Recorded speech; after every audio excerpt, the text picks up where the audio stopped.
Hello mga brother and sisters, mga ka-treasure hunter. Nandito na naman tayo sa ating part 2 dito sa Kambal na Puso. Tayo mga kaibigan at mga kapatid,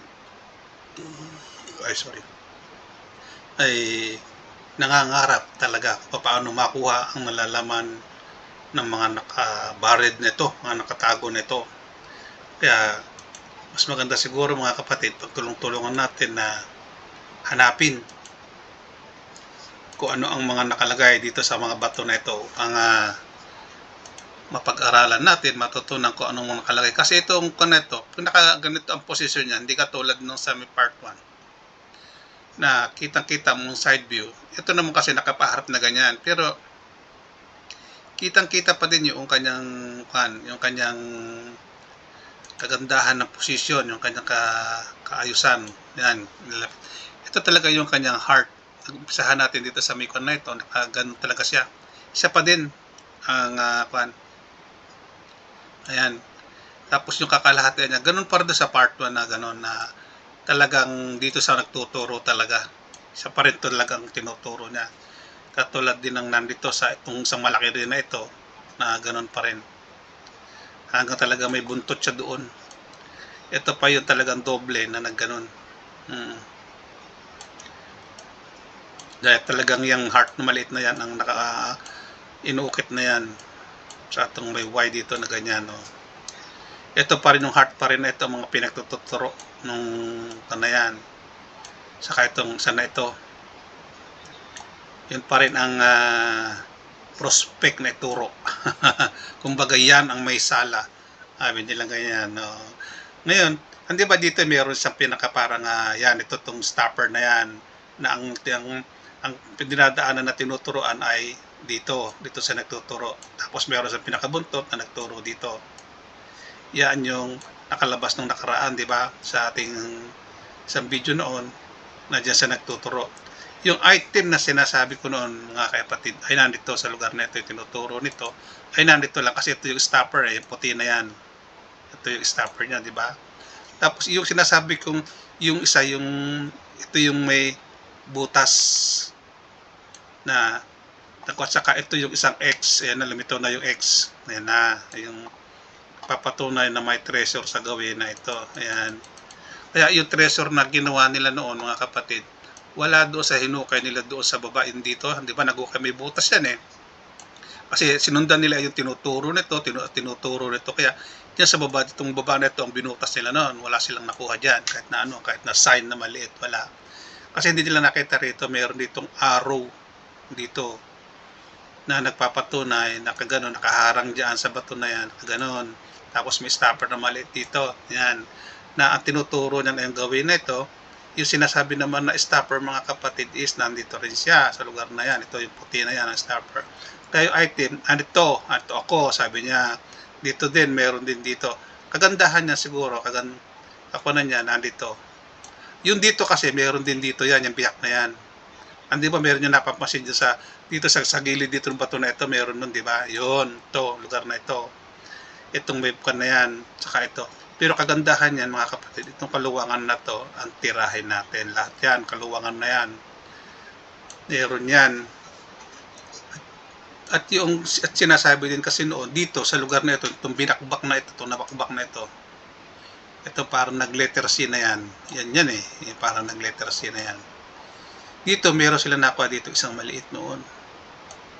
Yung tinanggal nila kasi ito, para sinikpat lang ng bareta Natungkab na ito, nabaklas na yung malaki na kalaman dito, na bato.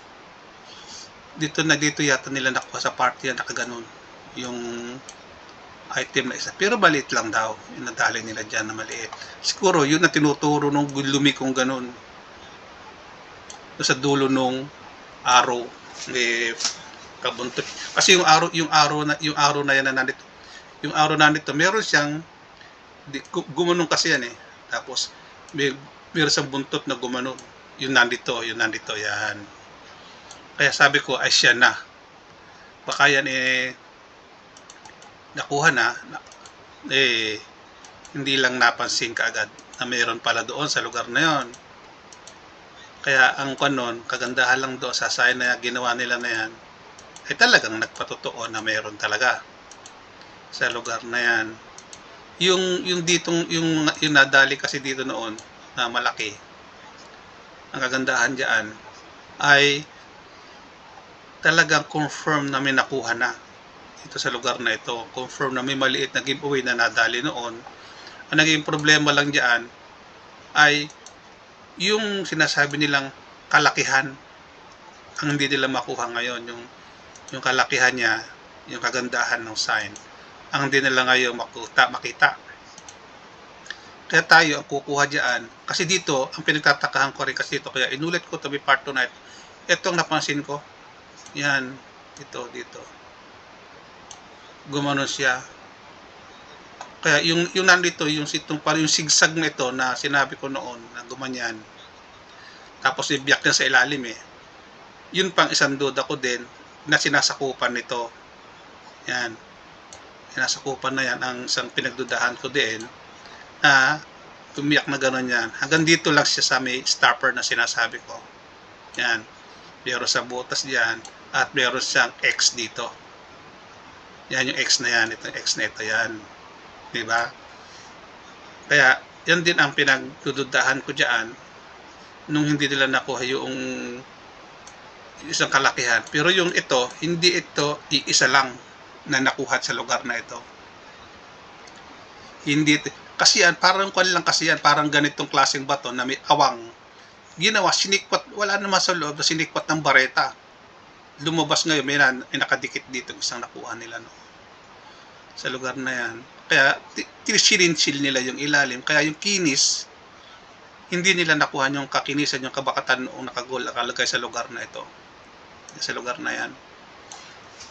Hindi mapansin na may nakuha dyan kasi yung ilalim noon na para sa ipitan ng simyento, kaya sininsil nila ilalim para makuha ang buo. Yan, gara-gara pala ganyan. Pero kagandahan sa lugar na ito, hindi siya puro 100 na bato. Meron siyang para sang bato na nirobate na lang, inayos na lang, ganun. Kaya maganda siya, napakaganda ng ganitong item na ito na nakukuha natin mga kapatid. Yung mga ganyan.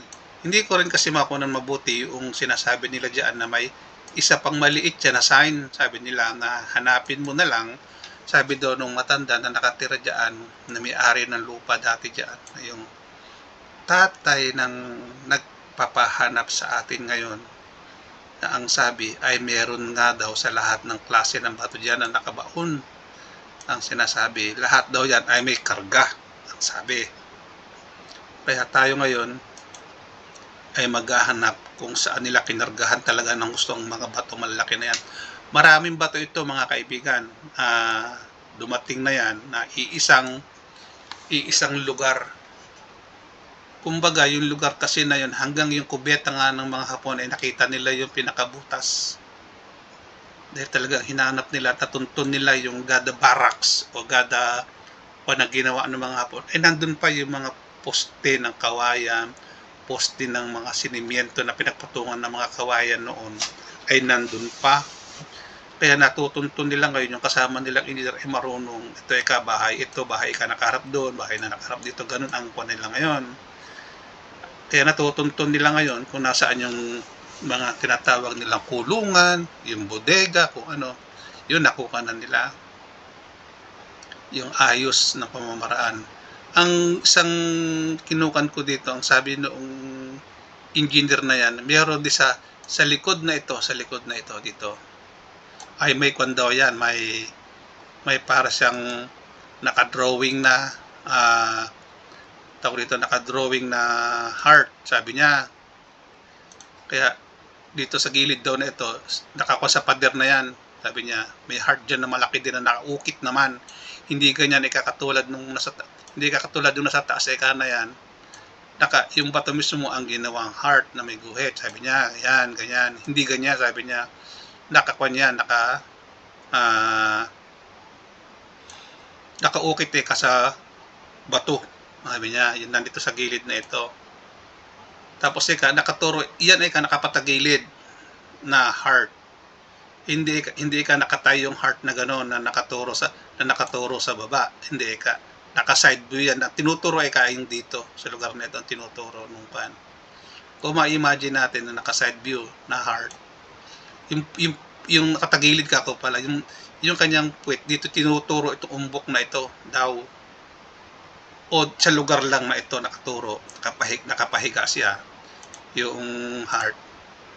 Nakapahiga kasi yung heart, kaya dito sa side na yan, ang pinakabuntot niya nandito sa lugar na ito, wala doon sa baba. Yun ang kakuhanan niya dyan, mga kaibigan, mga kapatid. Hindi ko ito titigilan hanggang di ko ito nakukuha. Pag uwi ko ng Pilipinas ay kukunin ko ang laman nito sa tulong ng Diyos Amang makapangyarihan sa lahat, ang ating Panginoon na Jesucristo. Ang isang dalangin natin ay tulungan tayo upang makuha natin ang mga kayamanan na itinago ng mga unang tao sa atin. At ako po ay magpapaalam na. Maraming salamat po sa inyong lahat. At naway patnubayan tayo ng Diyos Amang makapangyarihan sa lahat na siyang gumagabay sa atin sa araw-araw o hanggang tayo ay nabubuhay sa mundo ito. Salamat po!